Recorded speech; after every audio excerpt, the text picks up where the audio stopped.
সংসদ নির্বাচনের জন্য এখনই প্রস্তুত নয় নির্বাচন কমিশন, জানিয়েছেন প্রধান নির্বাচন commissioner AMM Nasir Uddin.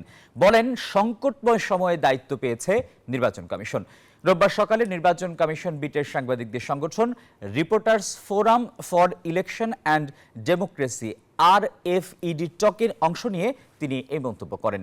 CC বলেন, ভোটার হালনাগাদ ও সীমানা নির্ধারণের জন্য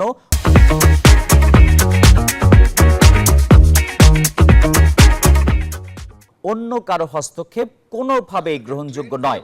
ইউএনডিপির দেয়া লজিস্টিক সাপোর্টের কারণে ভোটার হালনাগাদ কাজ সময়ের আগেই শুরু করা গেছে। নির্বাচন কমিশনের জন্য মাঠ রেডি নেই দাবি করে নাসির উদ্দিন বলেন, রুলস অব দ্য গেম না থাকায় নির্বাচনের কাজে আগাতে পারছে না ইসি।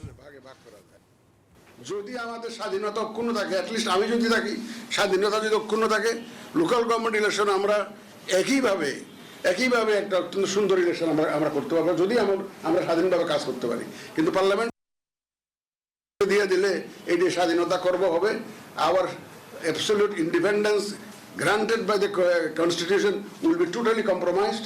এটা আমাদের পক্ষে গ্রহণযোগ্য না।